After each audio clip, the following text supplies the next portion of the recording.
Welcome to Fairfield Public Access Television. We're here today to talk about the 2000 by 2000 brick campaign that is just kicking off right now. I'm Susan Kessel, and we have with us Kevin Twohey from the Chamber, Kent Whitney, who is involved in the project, and Steve Williams, who is chairman of running the project. I think we should give some background about the basics of everything. Okay. So. Would you like me to start? Yes. Okay. Why don't you tell about it? All right, good. So I think many people have already heard about this campaign and this project, which is to have a monument, which will actually be a very large, 12 feet long by 5 feet tall by 1 foot wide. Honestly, monument structure at the corner of 2nd and Burlington here in Fairfield. And you might recall there's a very large oak tree there with some grass area. And this project came about actually several years ago when Bob Rasmussen, our mayor, was traveling out west and was visiting some other communities and saw a similar kind of thing in several other areas and thought, gee, that'd be nice to have something like that in Fairfield. And like many things take time to kind of come to fruition. And so Bob, discussed it with some other people in the community, and make a long story very short, over time, the Chamber of Commerce got involved, and the Community Relations Committee, which is an arm of the Chamber, got involved to try to help make this happen. But I think in the real driver behind this, I think after Bob Rasmussen, I think really has to be Kent and Rhonda Whitney, who picked up on the concept and saw a way to try to help bring it about. And so we really have a lot to thank you for, Kent. Oh, you're welcome. In helping to bring this about. Of course, this is a project that's not a one-person project. There's many other people that will be involved, certainly. Steve, do you want to maybe give a quick background of your role and what it is in terms of what people will see? Well, earlier this year, we had a Community Relations Committee meeting in town at a home where we had a big dinner and had people come as guests and so forth. And at that, we were presented with the idea of doing this, accomplishing this project. And of course, the Community Relations Committee has been looking for something as a real project to get its teeth into and accomplish. And I said that I was very enthusiastic about it as a project, and we decided then we would name it 2000 by 2000 because that's the number of bricks that we wish to have committed to by the year beginning 2000, and they're very inexpensive, and we decided that we would try to build a heritage of our community now in a way around this monument, and so we're going from there, and this is the big kickoff. We've started talking about this a long time ago, but now we're really getting in gear as far as letting people know on the radio and in the paper and out really actively trying to get participation and build a community heritage here. Now, we do have some bricks that have been purchased already, and Kent has actually completed some of these. These will be laying, they're paver bricks. We have one here. Yeah, here's an example. This one is in memory of Joe Luzetter, class of 1979. Is this an actual brick? Yes, it would be. The class of 79 had our 20th reunion this last summer, and we, as a group, purchased 10 bricks for 10 of our deceased classmates in memory of each individual one. So that's just an example of what can be done with these. So these will be laying flush with the ground along this, the monument, to form a courtyard, and then it will be landscaped really nice and at this prime location. And also on this, the monument, it symbolizes the Fairfield area, the Skyline. It has the clock tower, it has a water tower, it's got one of the domes, and then there's also a farm silo and a windmill. And Kent, what else is in here? Well, we also noted the water tower and what appears to be a factory to symbolize the manufacturing in the area. There's a tree for the parks, of course agriculture, the commerce and unique architecture down on the square, and so just all the different facets of the community So you've done a great job in thank you. recognizing all the parts that make up Fairfield. And another part that makes up Fairfield is you, and I think that's important, and we want to invite the community to take part in this program and be a part of this Fairfield Heritage Courtyard. And we're calling it Building Fairfield Heritage Brick by Brick, and to recognize individuals, special honors, classes, memorials. We have so many ideas that could be done.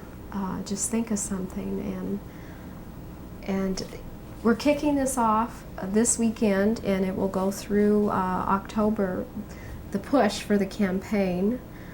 And you'll be finding these around town in various places. And in this brochure, it tells about the project. It gives ideas. There is a form here to fill out. It tells how many letters you can have on the first, second, and third line.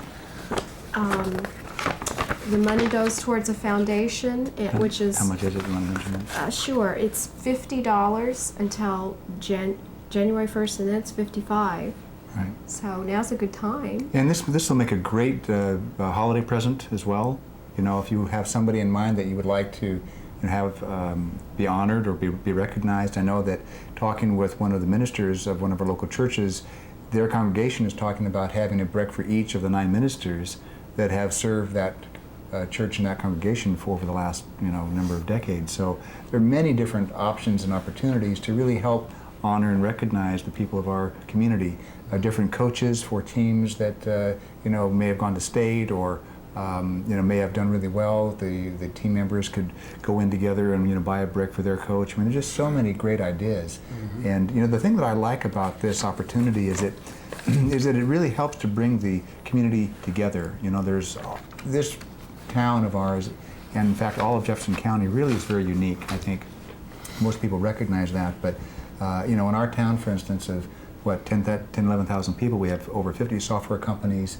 It's just a very unique community, and this is another way to help recognize the uniqueness of our the town and the heritage going back generations. I mean, Kent, your family and your business here actually is 5 generations, mm-hmm. Which is astounding to me that it's still doing so well. And of course, it means good leadership and good business planning and ethics that you've had with your family all these years. Well, thank you. But there are many businesses and opportunities that can be recognized going back, many years ago as well. Mm-hmm. Right. There are people, you just don't know what to get them for a gift or an anniversary or Christmas or birthday, and what a really nice thing to do for a parent or a sister or brother or someone, a birth. Right. To have them recognized and have it there forever, and it's the turn of the century, and you get to thinking about all those things, and I think this is a good time and a good thing to be doing. Right, and it will be very nicely landscaped. I don't know if you have any examples that we can show people of what we're looking at right now. They're still working on a plan, for that, but it will be, I think, quite attractive and just a real centerpiece for the community. So I saw some of the designs that I believe French Reniker has been working on, just some ideas and mm-hmm. some really beautiful ones. I'm excited. Mm-hmm. From a time frame, can we talk a little bit about what, because I know I've been asked, when is this going to happen? And sure. I would like to see we really get rolling on the brick lettering or engraving this winter, and possibly have them ready to lay this spring. As far as the granite sign itself, that'll take probably 10 to 12 weeks anyway. We'll have to order the granite, being a large dimensional piece. I've been told by the courier that there'll be quite a bit of time before they can get just the right piece, and then it'll be sent to us, and then we'll... That's because it's so big. Yes, yes. And you want to be sure you get a piece that doesn't have any cracks or seams, and so once we get it here, I would anticipate working on it for a couple of weeks anyway, and so I think it'll definitely be a challenge, primarily because of the size of it. But just moving it around. Yeah, I don't think we'll move it around very frequently. But I'd like to see everything come together realistically in the summer or maybe fall of the year 2000. I think you know how any project is, it tends to go a little longer than what you anticipate, and so I would like to think in a year from now we could have this all put together. And there's a total of 5,000 bricks approximately? Yeah, we've estimated that we can put 5,000 on the site, and really we could go further east with it and just fill that whole area with bricks. And the neat thing about the project that it's not just the initial kickoff or purchasing and engraving of bricks, but we can continue to engrave bricks in years to come on the site.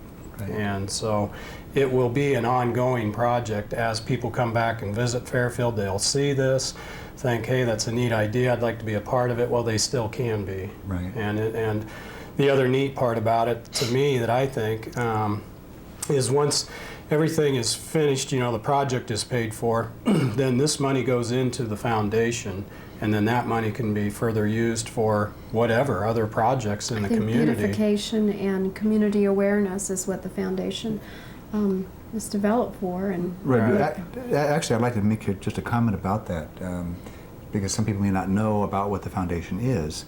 The Fairfield Chamber of Commerce, Fairfield Area Chamber of Commerce, has just formed, although it's been 2.5, almost 3 years in the formation process, but it has just completed the formation of the Fairfield Development Foundation. And the purpose of the foundation is to help bring into greater awareness and in actuality many of the plans and ideas that the Chamber has. These would be unique things as opposed to just the everyday normal things that the Chamber does. Mm-hmm. And you know, if we were able to sell over the next year or so 5,000 bricks, that's a significant amount of money that can be used to really help promote the mission of the Chamber, which is to help improve the economic viability of our area and to help improve the quality of life for our local citizens. So it's exciting. There's a lot of real fun things that we can do with this, and I'm personally excited because it's something that is real. It's visible. It actually will be in concrete, right? Or granite. Or in granite. Yeah, but doesn't it get set in a concrete? Yes, thing? it'll have a foundation, of course, Right, and then right. all the bricks will be. Well, we're still working on just the right pattern and everything, but it'll be very permanent. Something I think for everybody to be proud of in the community. Definitely. So. And, now, another part of that, being that it is a foundation, is that means that a large portion of your brick is tax deductible. Right. Of the $50, I believe it's over 90% of it. It will be able to be written off as a tax write-off, which is nice. And also in that line, I think it would be wonderful if businesses would maybe have recognize their office people with bricks. Mm-hmm. You know, what a way to support the community project and recognize the people at your business office. Right, people who've really made a difference in your business. This is a way to really make a permanent recognition of them, as opposed to just the employee of the month or something, and then that's gone. So, Right. one thing I want to point out for our viewers that I want to say early on is that this Saturday, and I think the next 3 Saturdays, there'll be people at Walmart that will be having these available, these brochures that have the applications in them, for people to get them. So if you're not certain where you can get these brochures, I think all the banks have them now, and many of the other local businesses, but also at Walmart during this month of October, where we're doing this kickoff on Saturday from I think 10 till 2 or 2:30. There'll be people there that'll be able to have these out there. Yes, so if you've known about this, maybe you haven't, but if you do, I've heard some people say, oh, I've been thinking about doing this. Go ahead and do it. Pick Right. one of these up and just do it. And I know I'm going to do several. I've already done one, which we'll see later, and in fact, maybe we should do that now, is actually see the process that Kent is going to be doing to create the bricks. Very interesting and worthwhile to see. Good. Let's do it. We'll take you to the first step.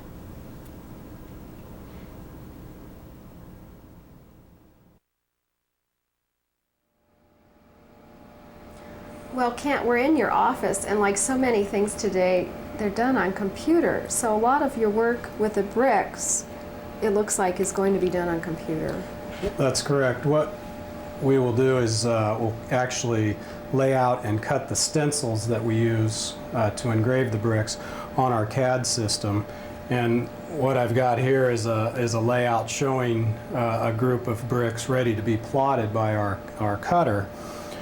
The way I start, I begin with the basic order form and that someone has filled out, and I'll enter that information into the computer, and I can show you here.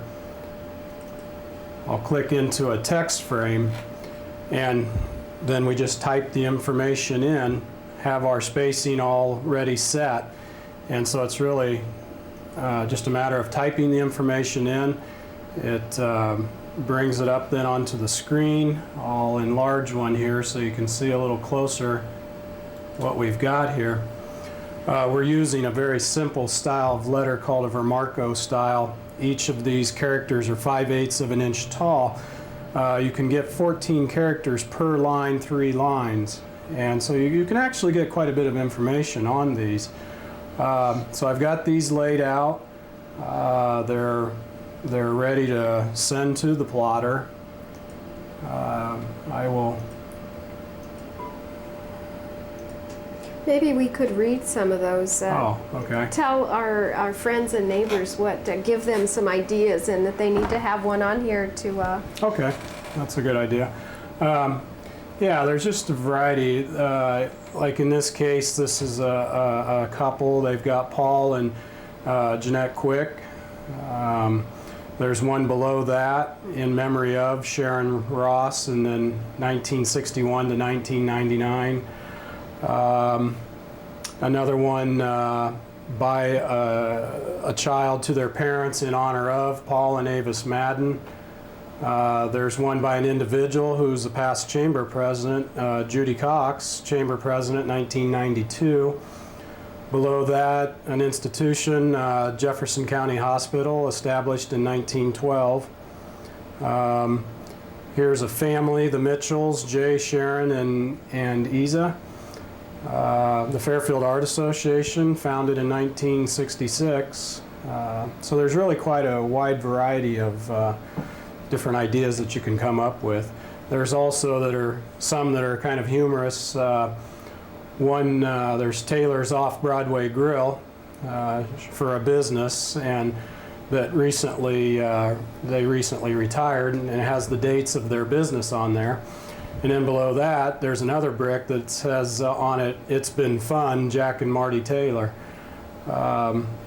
There's also one for Oakwood Nursery and Flowers, which again shows a business.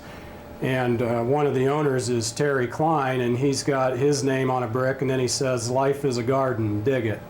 So you can have some fun with them too. They don't have to all just be real serious or in memory, which that is important, but also, don't be afraid to be creative in coming up with ideas for the bricks. It's also hoped that organizations will participate, and I think some letters will probably be sent to organizations to encourage them all of participation within our community. Mm-hmm. And you can be creative there. I think the Kiwanis is talking about having all their members of 25 years be featured. Wow. And it's several, and like we said, the Art Association has done one, and And anybody who has contributed to the legacy of Fairfield should be involved here. This is a great opportunity for employers and organizations to get their name cut in stone, so to speak. Mm-hmm. Right. Right. So after you do this, then Okay. Well,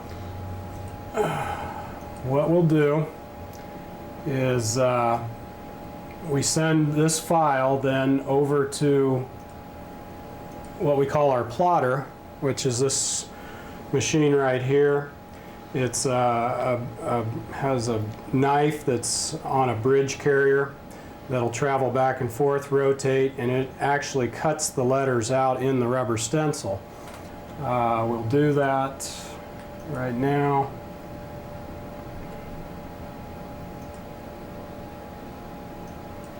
and we'll send it to the plotter. Now, gone are the days of hand cutting. I know that you're an artist, so you're capable. Yeah, you could hand cut these, but it's a couple thousand bricks. You know, it'd be just mind-boggling the amount of work to cut all those letters. Before the CAD, we also used a stencil press, which you laid out little plastic letters and then pressed them into the rubber, cutting the rubber. That would also be incredibly time-consuming. This is still time-consuming, but it's just so much easier and more uniform, and so it'll be better quality, and you can see all your spacing and make for an attractive layout. And this is actually the secret of why we can offer this for only $50. That's correct. That's correct. Now, how many are you having it do right now? We're just cutting 7 of them right now. But once we get going and on the larger scale, we'll probably cut maybe 50 at a time, and then do the applications and back in the shop, which we'll show you in a minute. Sort of mass produce them. I hate to use that term because each brick really is unique. So. And how deep are the etchings? Okay, when we do the sandblasting, we'll only cut into the brick about 1/8 of an inch. The reason we do that is because of the small centers on some of the letters, like your A's or your R's. They would be vulnerable to chip out, and so we don't cut real deep, but they will show up nicely.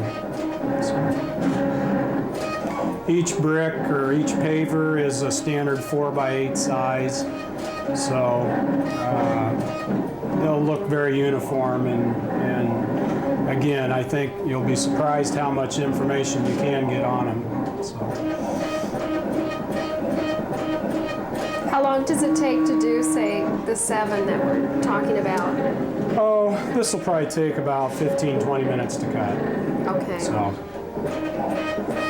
while it's working, why don't we move the camera to another spot?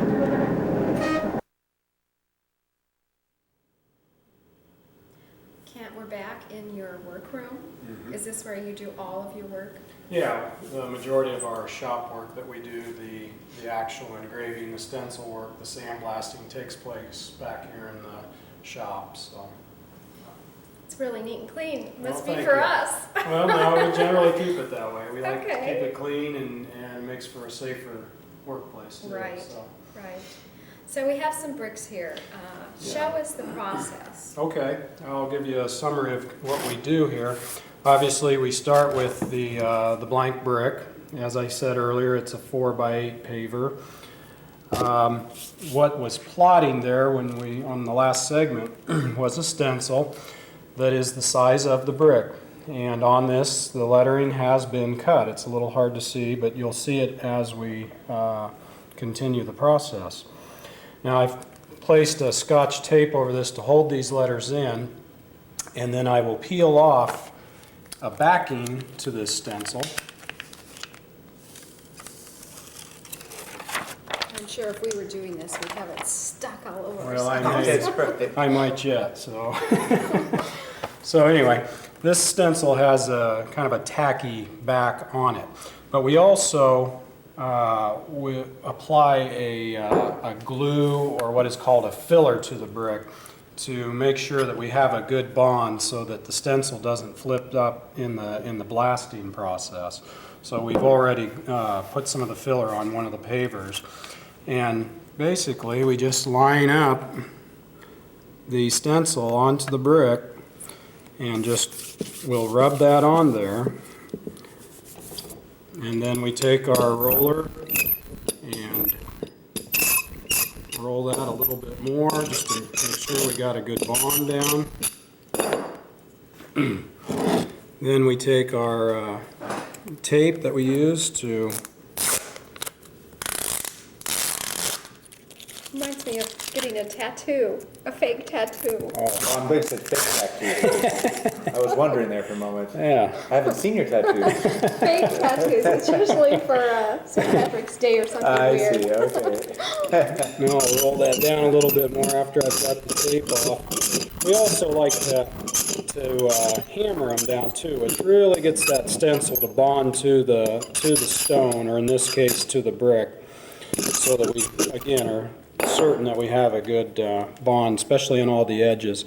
Then we do what we call the weeding out of the letters, and we peel the stencil out. And this is where it can, it can get quite tedious. You're bent over, and but you have to just take the knife and peel this stencil out. Do you ever ruin one? Sure. There's different times when things happen, but if you're careful and try to keep that obviously to a minimum. How long have you been doing stenciling like this? I mean, it's enough you could probably do it in your sleep? Yeah, basically. Probably 20 years You anyway. probably do it in your sleep. So this one is kind of an interesting one. It reads Honor FHS for Fairfield High School, the class of 1954. So one of the classmates has purchased a brick in remembrance and honor of all their classmates.